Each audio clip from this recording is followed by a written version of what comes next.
أشهد أن لا إله إلا الله وحده لا شريك له وأشهد أن محمدا عبده ورسوله أما بعد فأعوذ بالله من الشيطان الرجيم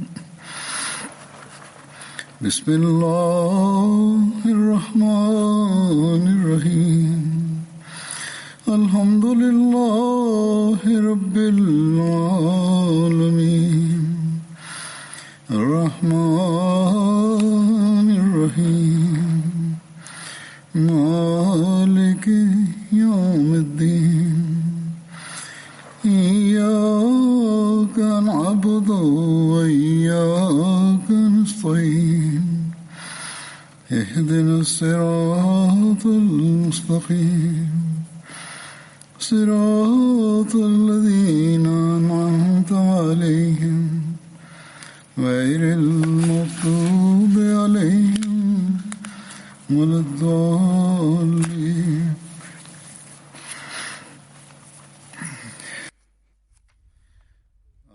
Heute wird es um Hazrat Ali bin Abi Talib gehen und ich werde damit anfangen, über die Khulafai Rashidin zu sprechen.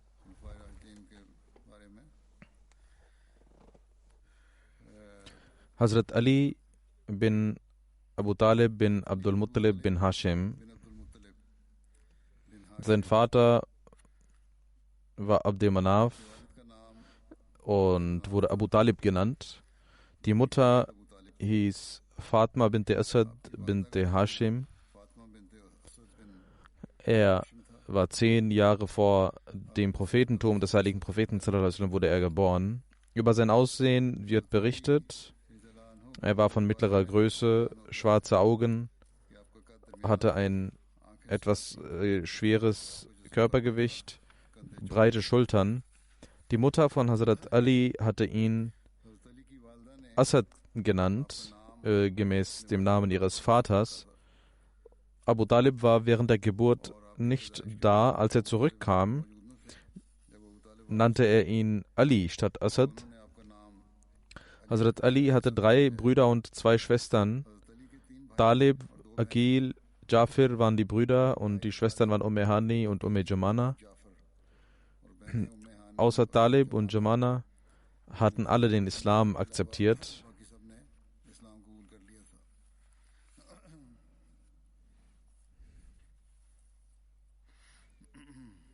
Die Kunia von Hazrat Ali war Abul Hassan,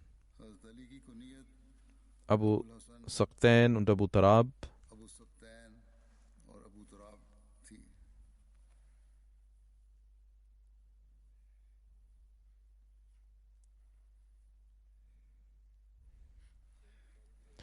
In Sahih Bukhari heißt es, dass Hazrat Suhail bin Sahal überliefert, dass der heilige Prophet sallallahu alaihi wasallam zu Hazrat Fatima ging. Hazrat Ali war nicht zu Hause. Er fragte, wo ist der Sohn deines Onkels? Hazrat Fatima sagte, wir haben eine Meinungsverschiedenheit gehabt, weswegen er etwas beleidigt war und nach draußen gegangen ist und hier auch nicht geschlafen hat mittags. Der heilige Prophet sallallahu alaihi wasallam schickte jemanden, um zu fragen, wo er ist. Er kam, der Mann, und sagte, O Prophet Allahs, er ist in der Moschee und schläft dort. Der heilige Prophet sallallahu alaihi wasallam ging dahin in die Moschee und Ali lag dort und er hatte kein Tuch drüber, hatte etwas Staub oder etwas Schmutz an den Kleidern. Der heilige Prophet sallallahu alaihi wasallam machte das sauber und sagte, Abu Turab, wach auf, Abu Turab, wach auf. So nannte er ihn Abu Turab, das heißt der Vater des Staubes. Und das ist eine seiner Kunia, seiner Pseudonyme.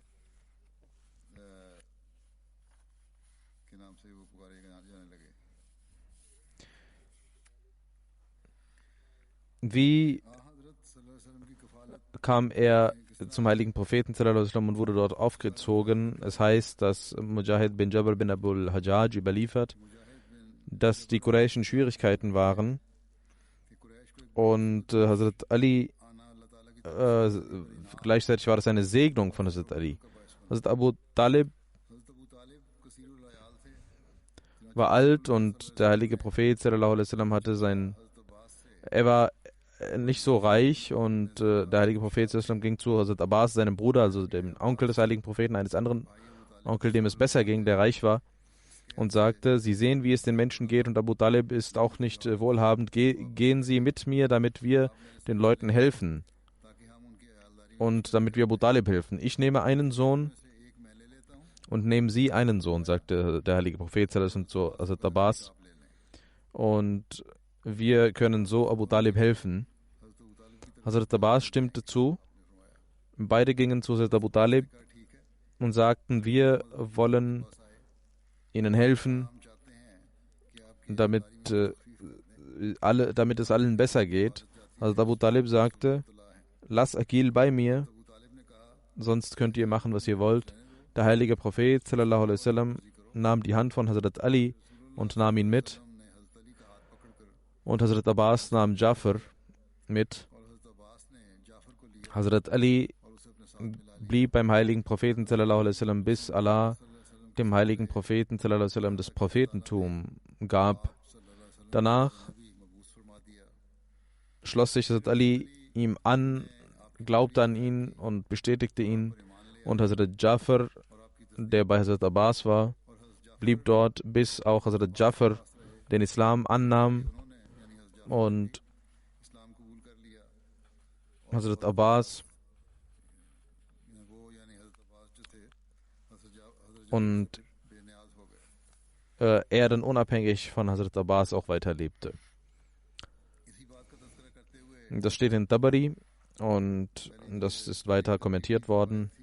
Hazrat Mirza Bashir Ahmad Sahib hat dies auch erläutert und sagt, dass Abu Talib ein sehr angesehener, würdevoller Mensch war, aber nicht so wohlhabend war und in armen Verhältnissen lebte und auch in schwierigen Verhältnissen. Vor allem als in Mekka die Hungersnot herrschte, ging es ihm sehr schlecht.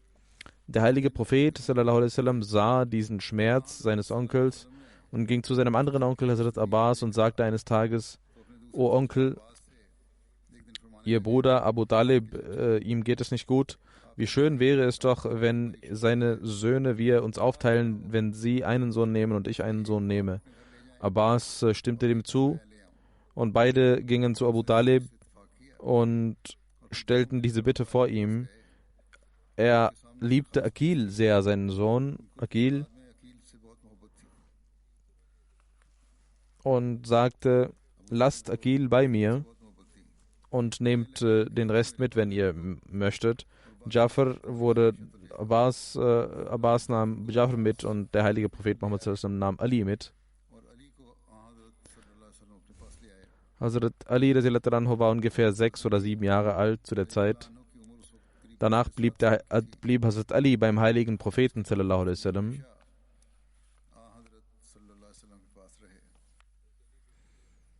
Über die Annahme des Islams von Hazrat Ali heißt es in Ibn Ishaq, dass Hazrat Ali bin Abu Talib einen Tag, nachdem Hazrat Khadija den Islam angenommen hatte, kam und er sah, wie der heilige Prophet und Hazrat Khadija beteten, und Hazrat Ali sagte: O Muhammad, was ist das? Sallallahu alaihi wasallam. Der heilige Prophet sallallahu alaihi wasallam antwortete: Das ist der Glaube Allahs, der es für uns auserwählt hat. Und er hat einen Propheten geschickt, und ich gebiete dir, dass du Lat und Uzza ablehnen sollst und Allah anerkennen sollst. Hazrat Ali sagte zu ihm: Ich habe noch nie darüber etwas gehört. Ich kann dazu nichts sagen, solange ich Abu Talib nicht frage. Der heilige Prophet sallallahu alaihi wasallam, ihm gefiel diese Antwort nicht. Und weil er nicht wollte, dass das bekannt gegeben wird, bevor der heilige Prophet sallallahu alaihi wasallam bekannt gab, dass er ein Prophet war. Und er sagte: O Ali, wenn du das nicht möchtest, dann behalte das geheim. Hazrat Ali verbrachte die Nacht und er in der Nacht dachte er darüber nach und Allah gab ihm die Erkenntnis über den Islam und er kam am nächsten Morgen und sagte: Oh Muhammad, was hatten Sie mir nachts gesagt? Der heilige Prophet Muhammad sallallahu alaihi wasallam sagte: Du sollst bezeugen, dass es niemanden gibt, der anbetungswürdig ist, außer Allah. Er ist der eine und einzige, es gibt keinen, der ihm gleich ist. Und Lat und Uzza sollst du ablehnen. Und du sollst den Götzendienst ablehnen. Und Hazrat Ali tat genauso und nahm den Islam an. Hazrat Ali hatte Angst vor seinem Vater Abu Talib und ging insgeheim immer zum heiligen Propheten sallallahu alaihi wasallam und er versteckte seinen Glauben. Er blieb zwar beim Heiligen, lebte auch dort, aber es heißt auch in den Überlieferungen, aber das steht jetzt in Usadul Raba, dass er dann aus Angst insgeheim immer kam.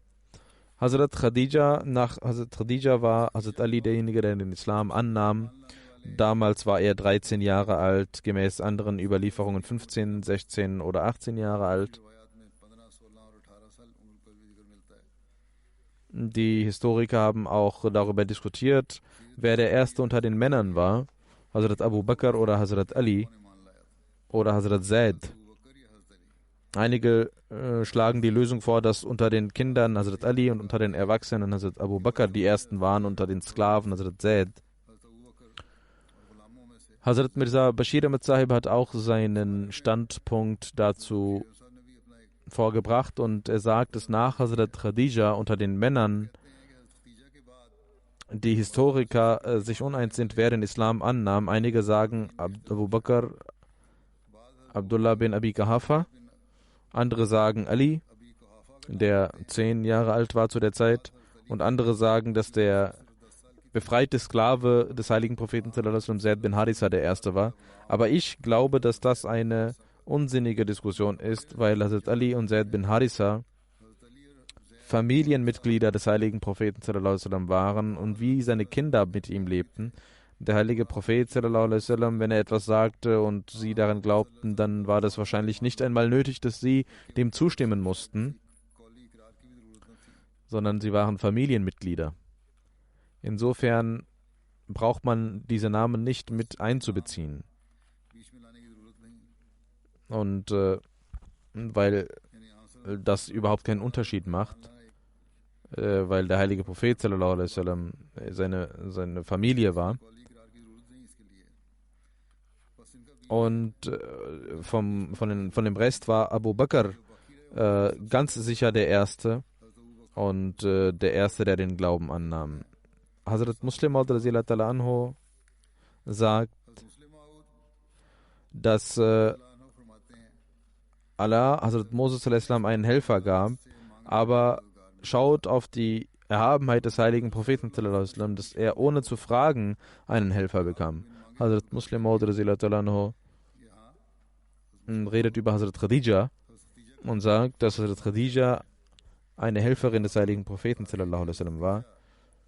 Und er sagt, schaut die Erhabenheit, dass er ohne zu verlangen eine Helferin bekam, nämlich seine Ehefrau, die er liebte. Sie glaubt an ihm sofort.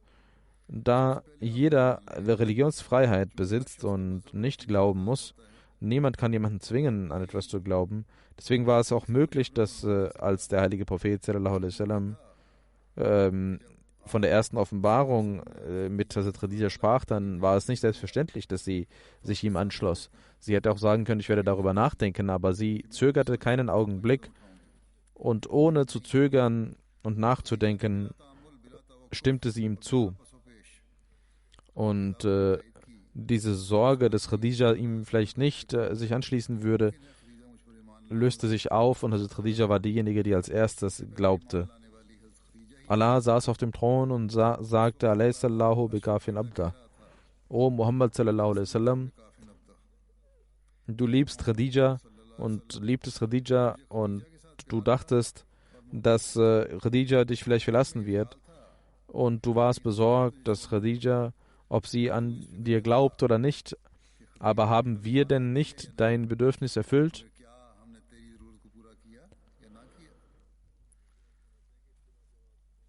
Hazrat Muslim Maud sagt, als dann die Diskussion und die die Gespräche über die Offenbarung Gottes begannen zu Hause, kam Zaid bin Harissa zum heiligen Propheten und sagte, ich glaube an Sie, o Prophet Allahs. Dann kam Hazrat Ali, der 11 Jahre alt war und noch ein Kind war, kam an die Tür und hörte zu, was geschah, und hörte das Gespräch zwischen dem heiligen Propheten und Hazrat Khadija. Und als er hörte, dass Gottes Botschaft gekommen war, war jener Ali, der ein ganz kleiner Junge war, ein tapferer Junge war, der ein rechtschaffener Junge war. Er war ein rechtschaffener Mensch, der immer wieder, der aber noch nicht reif war. Jener Ali, dessen Gefühle sehr erhaben waren, aber noch in seiner Brust lagen. Und jener Ali, der glaubte, aber noch nichts sagen konnte. Als er sah, dass nun die Zeit gekommen ist, seine Gefühle zu äußern und dass jetzt die Zeit ist, sich zu positionieren und Gott ruft mich jetzt nun zu sich, da kam das Kind Ali mit seinem schmerzerfüllten Herzen voller Demut und Scham und sagte, O Prophet Allahs, meine Tante hat daran geglaubt und Zaid hat daran geglaubt und ich glaube ebenso daran. In Tabari steht, als die Zeit zum Gebet immer anbrach, ging der heilige Prophet ins Tal von Mekka und Hazrat Ali ging mit ihm, versteckt von seinem Vater Abu Talib, und beide beteten dort. Abends kamen sie zurück. So ging es weiter.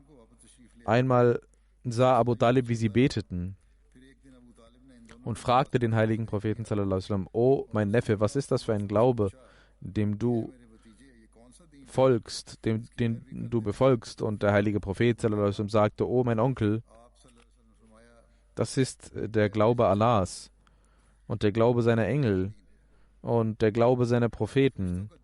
Das ist der Glaube unseres Vaters Abraham. Oder er sagte etwas Ähnliches. Dann sagte er: Allah hat mich zu den Menschen geschickt. O Onkel, du bist derjenige, der am meisten das Recht hat, dass ich dich dazu aufrufe, zu dieser Führung. Und du solltest mich akzeptieren und mir helfen. Er sagte so oder so ähnlich. Abu Talib antwortete: O mein Neffe, ich habe nicht die Kraft, den Glauben meiner Vorväter abzulehnen, aber ich schwöre, solange ich lebe, wirst du nichts erfahren von mir, was dir nicht gefällt. Hazrat Mirza Bashir Ahmad Sahib hat dieses Ereignis auch zitiert und gesagt, dass einmal der heilige Prophet sallallahu alaihi wasallam und Hazrat Ali in einem Tal von Mekka beteten, in einem Feld von Mekka beteten, als Abu Talib kam. Abu Talib hatte vom Islam noch nichts gehört und deswegen blieb er stehen und sah den beiden verwundert beim Beten zu. Als der heilige Prophet sallallahu alaihi wasallam mit dem Gebet fertig war, sagte er: O mein Neffe, was ist das für ein Glaube, den du auserwählt hast? Der heilige Prophet sallallahu alaihi wasallam sagte: Onkel, das ist Allahs Glaube und der Glaube Abrahams. Und erklärte ihm kurz über den Islam und lud ihn zum Islam ein. Aber Abu Talib sagte: Ich kann den Glauben meiner Vorväter nicht ablehnen. Er sah zu seinem Sohn Ali und sagte: O Sohn, du darfst auf jeden Fall Mohammed unterstützen, denn ich bin mir sicher, dass er dir nur Gutes lehren wird.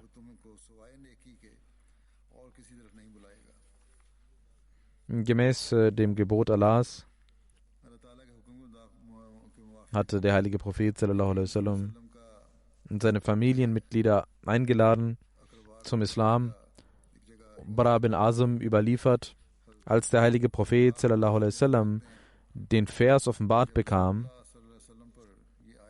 وَأَنْزِرْ عَشِيرَتَكَ الْأَقْرَبِينَ, und warne deine Familienmitglieder, deine nahen Verwandten.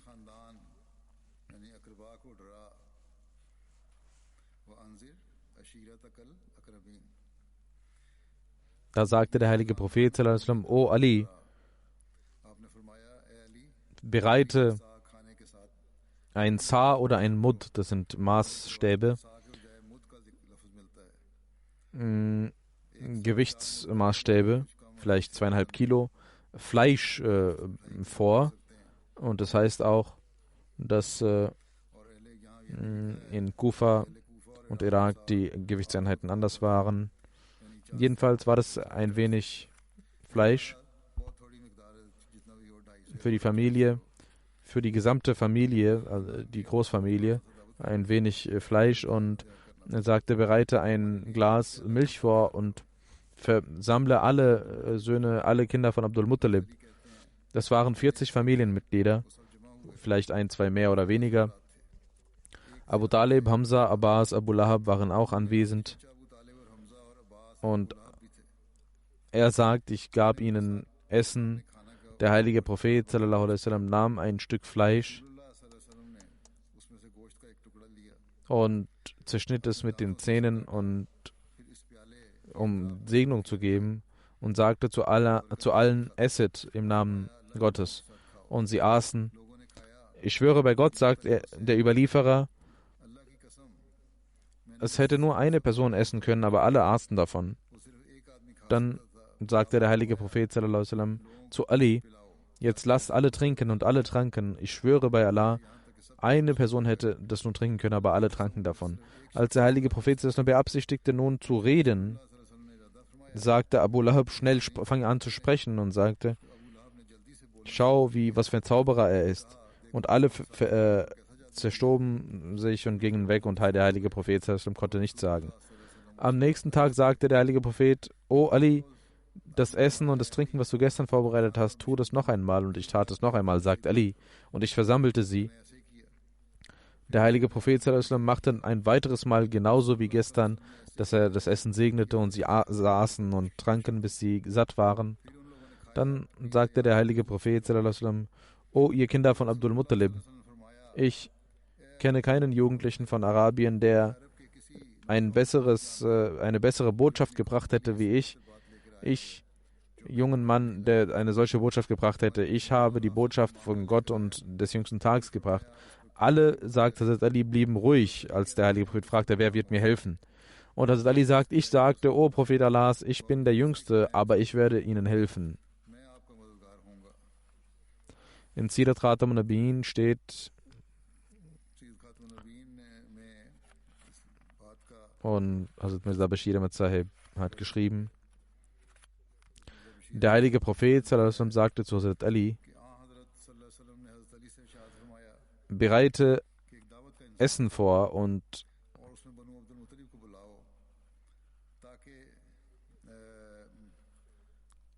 versammle die Söhne von Abdul Muttalib. Hazrat Ali tat dies, und der heilige Prophet sallallahu alaihi wasallam versammelte alle seine Verwandten, 40 Personen. Als sie fertig waren mit dem Essen, wollte der heilige Prophet sallallahu alaihi wasallam mit einer Rede anfangen, aber der unglückselige Abu Lahab sagte etwas, weswegen alle weggingen. Der heilige Prophet sallallahu alaihi wasallam sagte zu Hazrat Ali, das ging leider nicht gut, und versammle die Familie noch einmal, und er tat dies, und er sprach, der heilige Prophet sallallahu alaihi wasallam sprach zu ihnen, O ihr Kinder von Abdul Muttalib, ich habe zu euch eine Botschaft gebracht, die niemand zuvor seinem Stamm gegeben hat. Ich rufe euch zu Gott auf, wenn ihr an mir glaubt, dann werdet ihr in der Welt und im Jenseits die besten Segnungen bekommen. Wer wird mir in dieser Aufgabe helfen? Alle blieben ruhig, und es war vollständige Ruhe. Ein 13-jähriges Kind, klein und schmächtig, mit Tränen in den Augen, stand auf und sagte, ich bin der Schwächste und Jüngste hier, aber ich werde ihnen helfen. Das war die Stimme von Hazrat Ali. Der heilige Prophet sallallahu alaihi wasallam hörte diese Stimme von Hazrat Ali und sagte zu der Familie, wenn ihr wüsstet, dann hört diesem Kind und folgt ihm. Die Anwesenden sahen zu, und alle fingen an, spottend zu lachen. Und Abu Lahab sagte zu seinem Bruder Abu Talib, schaut, Mohammed gebietet dir, dass du deinem Sohn folgst. Und alle lachten über die Schwäche des heiligen Propheten und den Islam und gingen weg.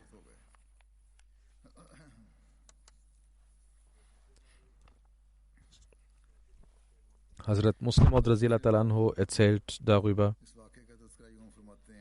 Hazrat Ali war 11 Jahre alt. Auch die Kinder sollten hier genau hören. Als er für den Glauben aufstand, war er 11 Jahre alt.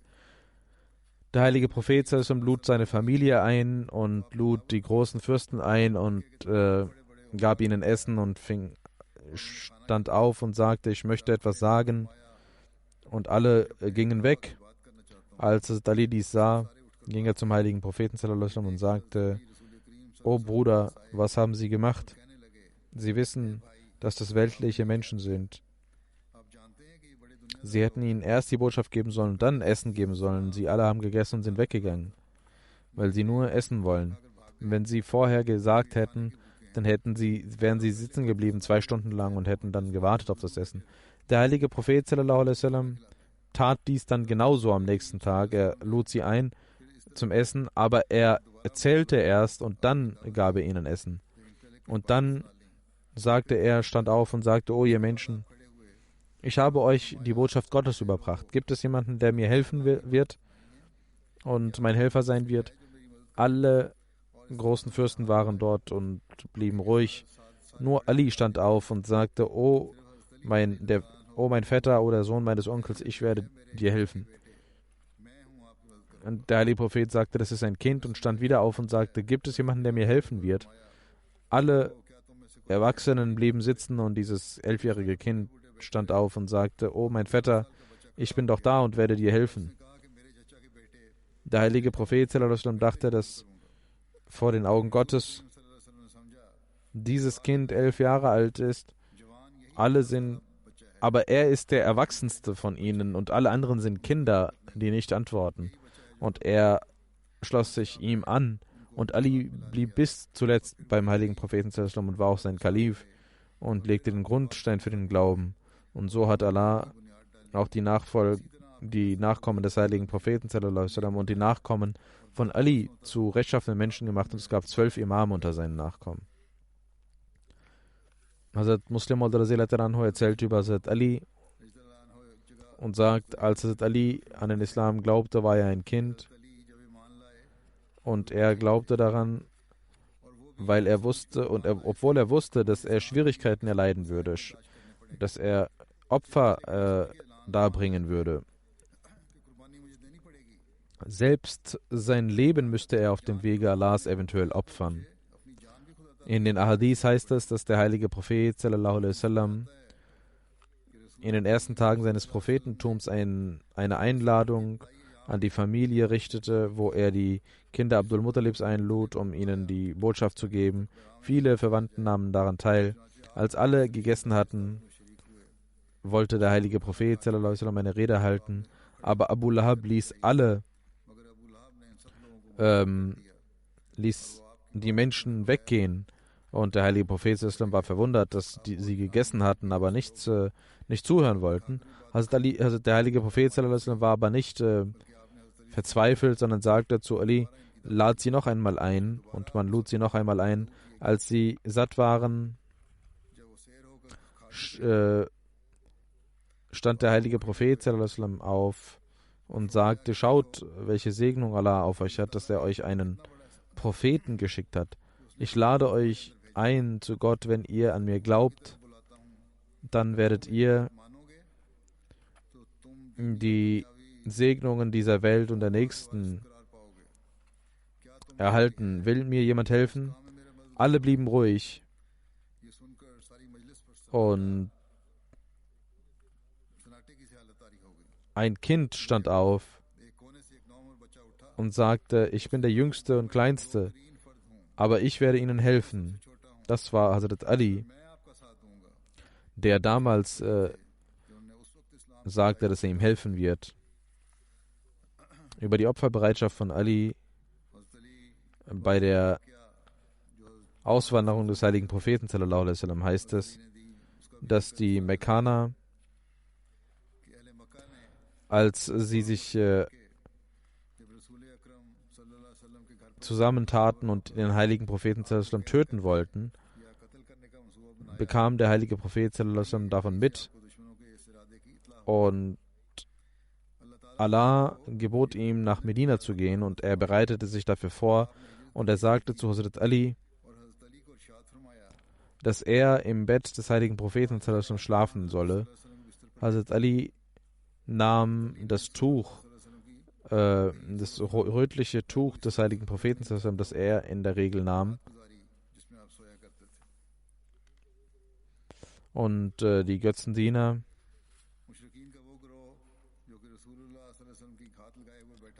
und die Götzendiener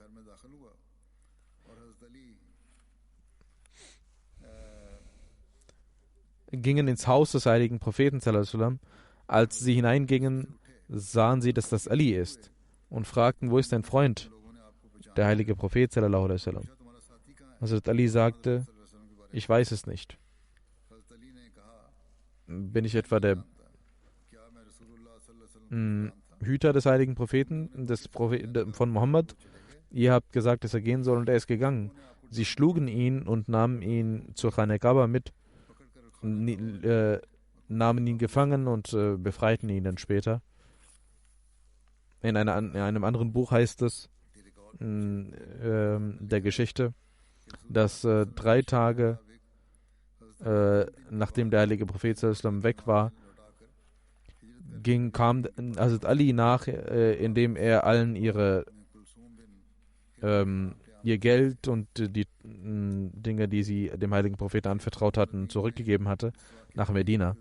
Dann heißt es in einem anderen Buch, dass es Nacht war, in Sidrat al-Bin heißt es, dass es Nacht war und die unrechttuenden Quraysh mit ihren blutigen Gedanken sich um das Haus des heiligen Propheten versammelt hatten, es umzingelt hatten und warteten, bis der Morgen anbrach und der heilige Prophet hinausgeht und sie ihn angreifen und töten.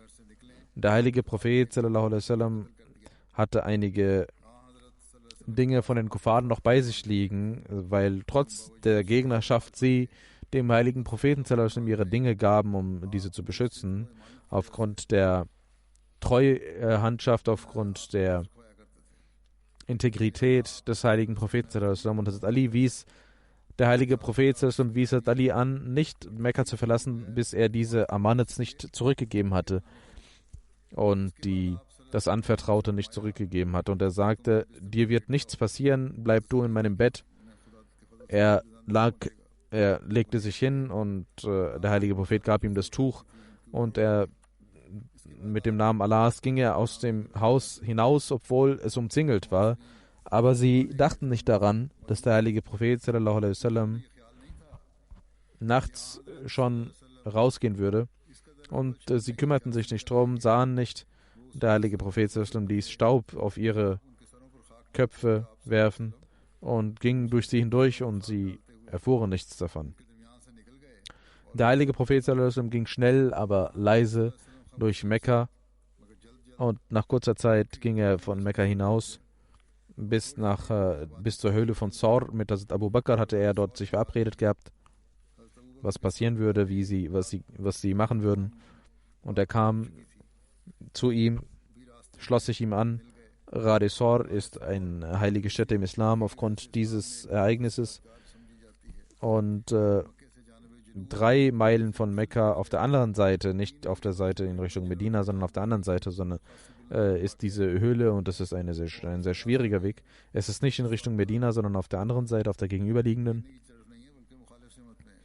Dort ging Hazrat Abu Bakr hinein und machte die Höhle sauber und der heilige Prophet ging auch hinein. Auf der anderen Seite hatten die Quraysh, die ihn umzingelt hatten, schauten immer hinein und sahen, dass jemand dort im Bett lag und waren zufrieden. Als der Morgen anbrach, erfuhren sie, dass der heilige Prophet weg war und sie gingen in den Häusern der Gefährten und fanden den heiligen Propheten nicht und schlugen auf Hazrat Ali ein aufgrund ihrer Wut. Hazrat Ali, über dieses Opfer von Hazrat Ali hat Hazrat Muslim Maud gesagt,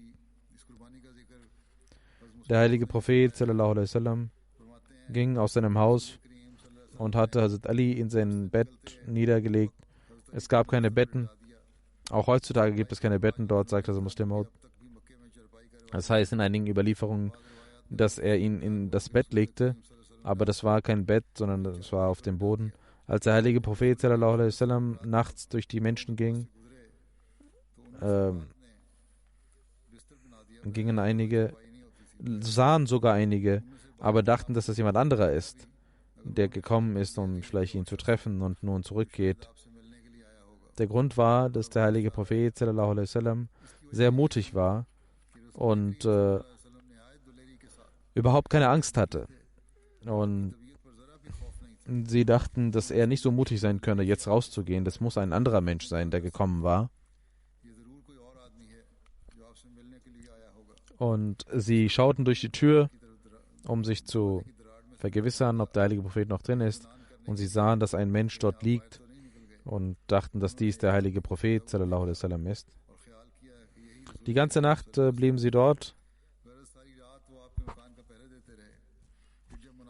und sie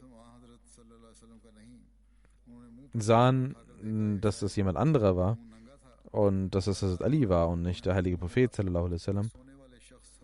Da dämmerte es ihnen, dass der heilige Prophet sallallahu alaihi wasallam hinausgegangen ist und dass sie jetzt nichts mehr haben. Also Muslim Maud sagt, dass Allah diese Segnung Hazrat Ali zuteil werden ließ, dieses Opfer zu erbringen.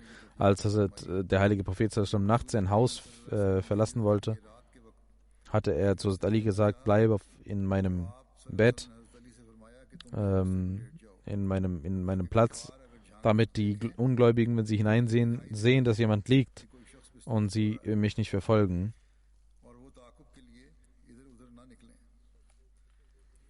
Hazrat Ali sagte nicht, O Prophet Allahs, die Quraysh haben uns umzingelt mit Schwertern.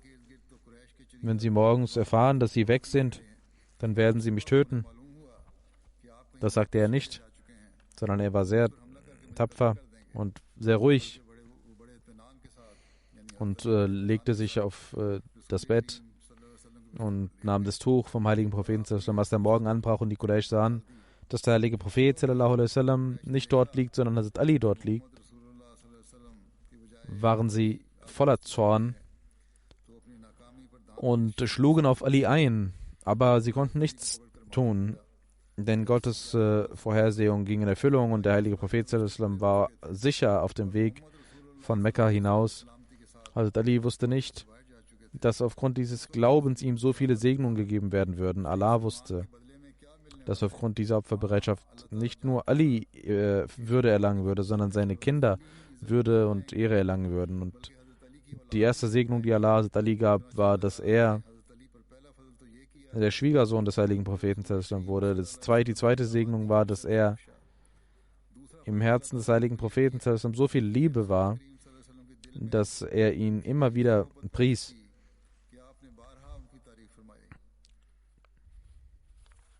Und das sind verschiedene Überlieferungen ein und desselben Ereignisses.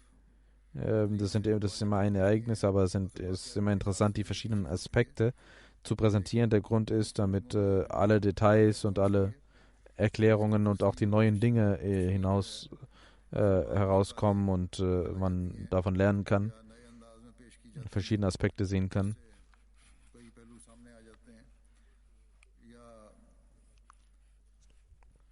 Und hier geht es um Hazrat Ali, aber insgesamt über jeden Gefährten, um den es geht, dass die verschiedenen Aspekte seiner Person auch dargestellt werden.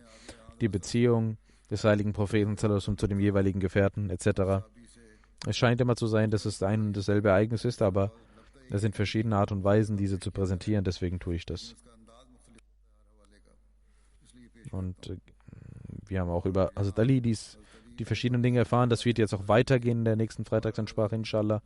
Ich werde nun einige Verstorbenen von ihnen berichten und Janaza verrichten. Dr. Tahir Mahmud Sahib Shahid, Sohn von Tariq Mahmud Sahib.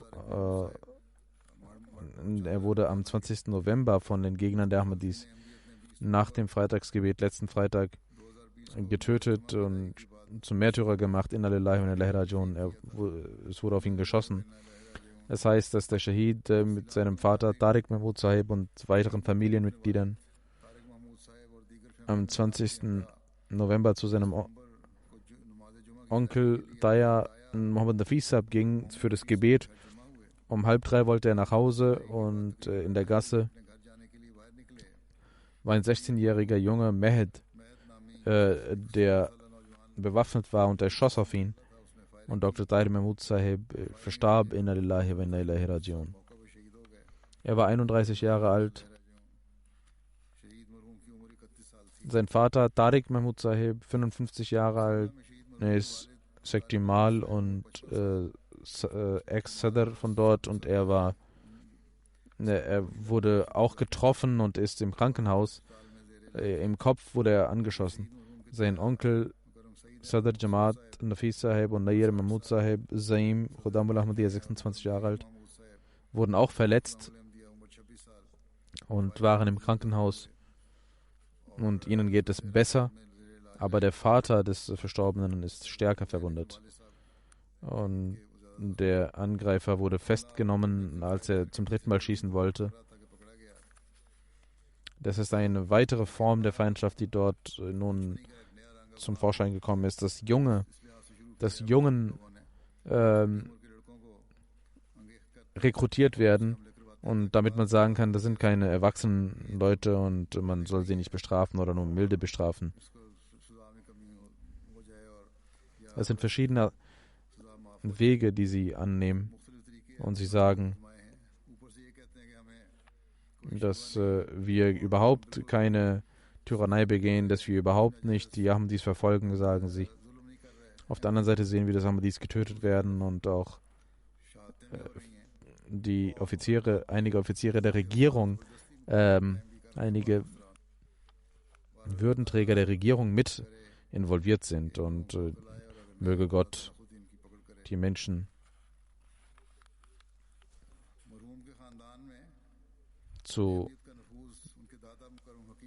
über sie richten. Sein Großvater hat im Alter von 13 Jahren die Jamaat akzeptiert auf der Hand von das Muslim Anhu. Der verstorbene Märtyrer hat FSC in Islamabad gemacht. 2013 hat er in Moskau in Russland MBBS gemacht und war jetzt dabei, seine nächste Prüfung abzulegen. Hat auch in Fazl Umar Hospital gearbeitet. Er hatte sehr viele Eigenschaften, liebte das Khilafat und respektierte immer die Gäste und Amtsinhaber. Wann immer er für eine Aufgabe involviert wurde, diente er. Er war Qaid Khudamul Ahmadiyya, hat viele Kranken in seinem Auto zum Krankenhaus gebracht, war immer dienstbereit. Auch den Nicht-Ahmadis diente er.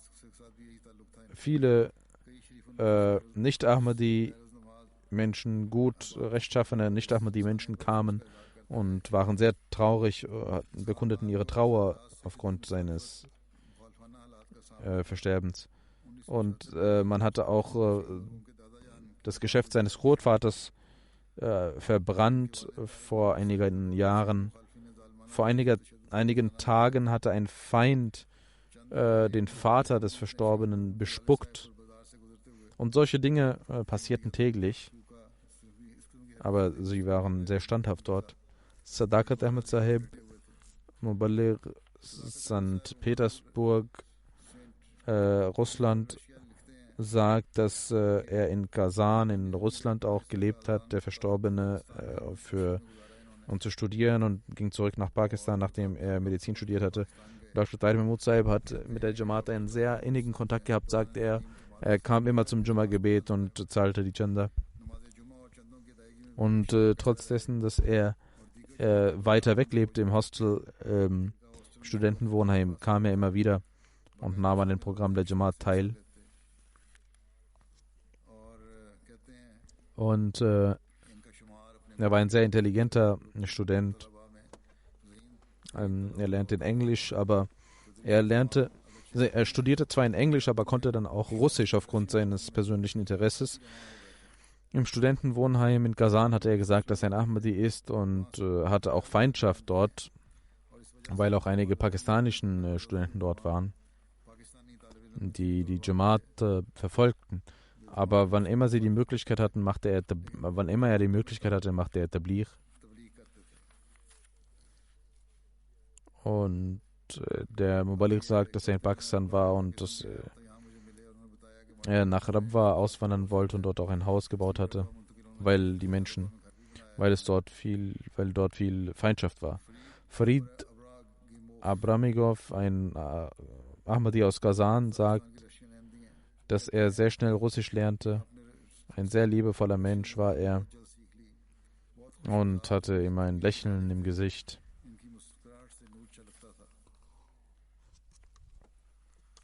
Er hat einen Vater, Tariq Mahmud Sahib, Mutter Shamim Akhtar Sahiba, Bruder Qasim Mahmud Sahib in Deutschland, Schwester Faiza Mahmud Sahiba, Frau von Nasir Ahmed, Deutschland. Das sind Verwandte, die er hinterlassen hat. Möge Allah seine Ränge erhöhen und im Paradies hohe Ränge gewähren und die Verwundeten ihnen Gesundheit geben und sie vor jeglichen Schwierigkeiten bewahren. Möge er barmherzig sein und Segnungen erweisen seinen Verwandten. Das nächste Janaza ist von Jamaluddin Mahmud Sahib. Er ist in Sierra Leone gewesen, er war Nationalgeneralsekretär. Er ist am 3. November wegen eines Herzinfarkts verstorben. Inna lillahi wa inna ilaihi rajiun. Seit 16 Jahren war er Generalsekretär. Durch die Gnade Allahs war er Musi. Sayyid Rahman Sahib, Mubaligh in Charge, schreibt, dass sein Vorzug, den er hatte, vor allem war, dass er dieses Multinationale und Brüderliche lebte und die Menschen versammelte. 2000 Menschen nahmen an seinem Janaza-Gebet teil. 2 Minister waren auch anwesend. Chief of Army Staff Sierra Leone war anwesend und viele Parlamentsmitglieder, Paramount Chiefs, Dutzende Regierungsvertreter waren anwesend. Mubarak Tahir Sahib, Sekretär Nusrat Jahan, sagt, dass er ein aufrichtiger Ahmadi war, der Jamaat diente. Seit langer Zeit war er Generalsekretär und war Leibmanager von dem Ahmadiyya Printing Press. Er war aus Ghana. Sein Vater Ibrahim Kojo Mahmud Sahib hatte Maulana Nazir Ahmad Bashir Sahib nach Sierra Leone geschickt, um zu lernen. Mubarak Tahir Sahib schreibt, dass er 13 Jahre lang bei mir war, um zu lernen. Dort studierte er. Er war von Anfang an ein rechtschaffener Mensch des Namaz und Dienst an der Jamaat pflegte er stets. Mit den Khudam machte er Tabligh.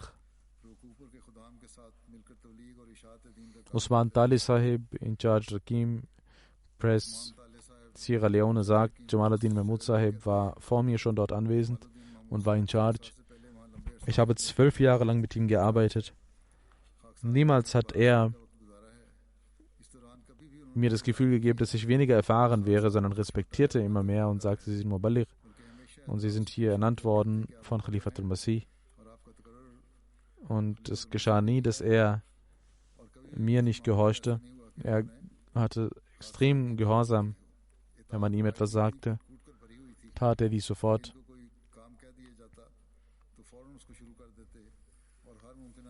Und er sagt, ich habe viel von ihm gelernt.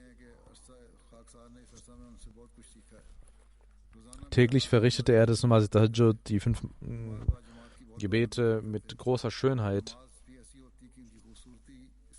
mit großer Aufrichtigkeit, hatte eine besondere Liebe zum Khilafat und hörte immer sehr aufmerksam Beitragsansprachen mit vollem Respekt.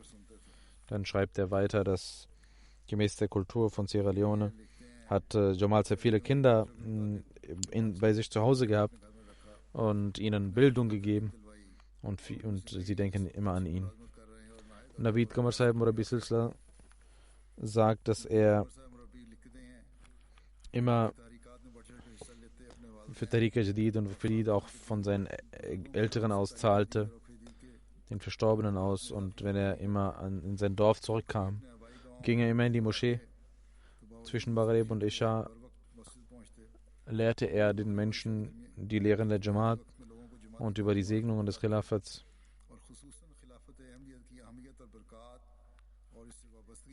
Dann sagt er hatte eine besondere Liebe zu den Menschen. Und viele Ahmadis und Nicht-Ahmadis sind sehr traurig aufgrund seines Todes. Viele Menschen nahmen an seinem Janaza teil. Und auch weite Strecken legten sie zurück. Er hatte 2 Ehefrauen gehabt. Die erste Ehefrau, er ließ sich von ihr scheiden, aber er hatte Kinder von ihr. 2 Töchter und 2 Söhne.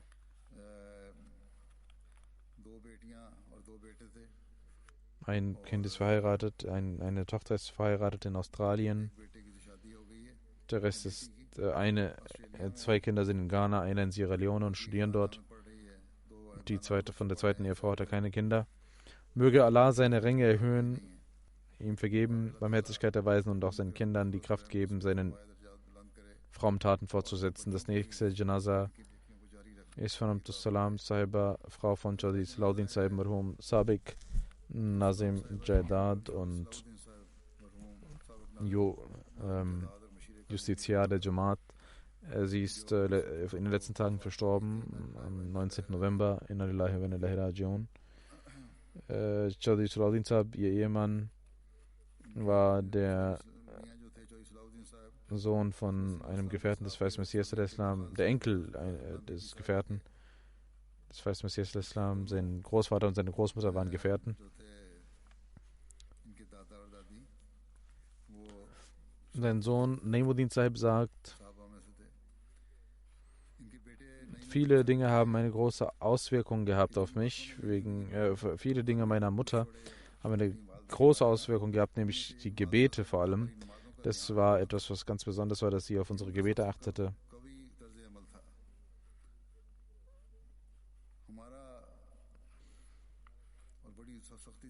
Und es war wie ein Studentenwohnheim bei uns. Viele Menschen kamen, viele Kinder kamen, um zu lernen. Und jahrelang blieben sie bei uns. Und meine Mutter pflegte immer darauf zu achten, dass alle das Gebet einhielten, und sie lehrte allen den Heiligen Koran, hatte auch Lehrer eingesetzt dafür. Die zweite Eigenschaft war, dass sie stets für alle sorgte, die zu Hause waren. Wenn die Dienerin frei hatte, wusch sie die Kleider von uns und von anderen Kindern. Und viele kamen nach Rabwa zu uns. Unser Vater war oft nicht in Rabwa aufgrund seiner Jamaat-Aktivitäten. Und sie pflegte alle Gäste. Ich war der ältere Sohn, sagt er. Und sie gebot mir immer, den Gästen zu dienen. Und er sagt, unsere Urgroßmutter und Großmütter und so weiter waren immer bei uns. Und wir waren 6 Geschwister. Und viele Kinder kamen zu uns, um zu lernen. Trotz dessen diente sie auch den Älteren jahrelang.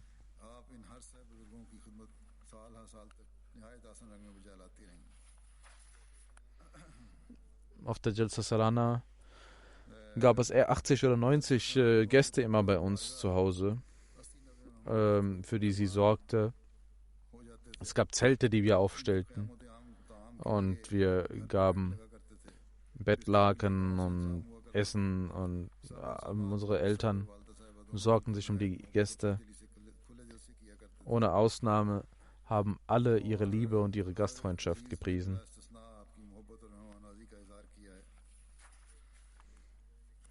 Ein Neffe schrieb, ich lernte bei ihr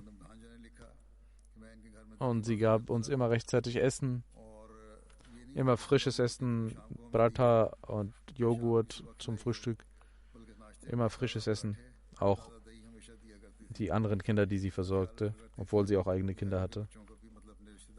Sie liebte die Khulafa vorbildlich.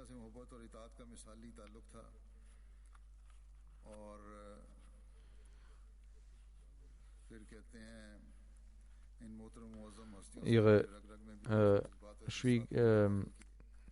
Schwiegertochter Nabila Naim Sahiba sagt, sie war mit großen Fähigkeiten ausgestattet, betete das Namaz Tahajjud, eine geduldige Frau, die niemals auch in schwierigen Zeiten irgendetwas sagte, verzweifelte, immer den Gästen half, immer den Armen half. Sie liebte das Khilafat sehr, gehorchte dem Khilafat sehr, war sehr treu. Möge Allah auch ihren Kindern und Nachkommen die Kraft geben, diese Fähigkeiten zu entwickeln. Und möge er ihr vergeben, Gnade und Barmherzigkeit erweisen, ihre Ränge erhöhen. Das nächste Janaza ist von Frau Mansur Bushra Sahiba, Mutter von Dr. Latif Qureshi Sahib. Im Alter von 97 Jahren ist sie am 6. November verstorben in Adilahi wa inna ilaihi raji'un. Sie war der Gefährte des weißen Messias al-Islam.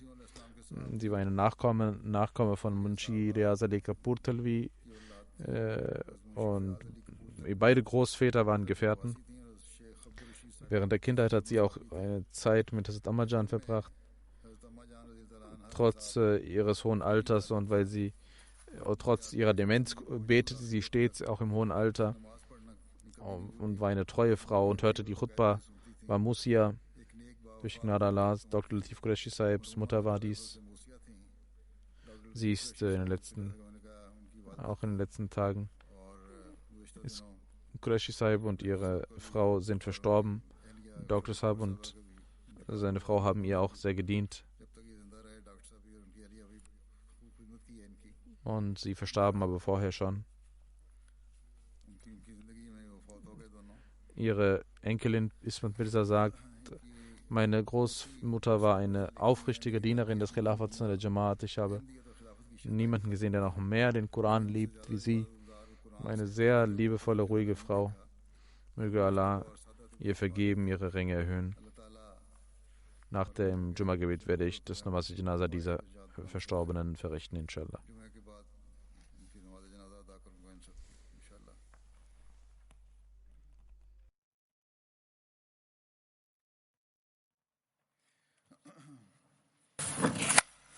الحمد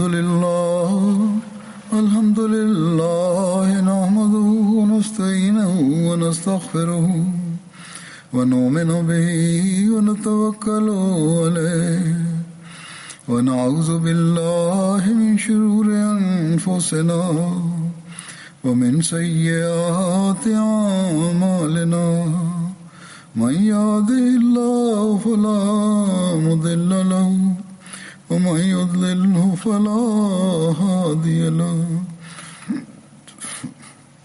ونشهد أن لا إله إلا الله ونشهد أن محمدا عبده ورسوله عباد الله رحمكم الله إن الله يأمر بالعدل والإحسان وإيتاء ذي القربى وينهى عن الفحشاء والمنكر والبغي يعظكم لعلكم تذكرون اذكروا الله يذكركم وادعوه يستجب لكم ولذكر الله أكبر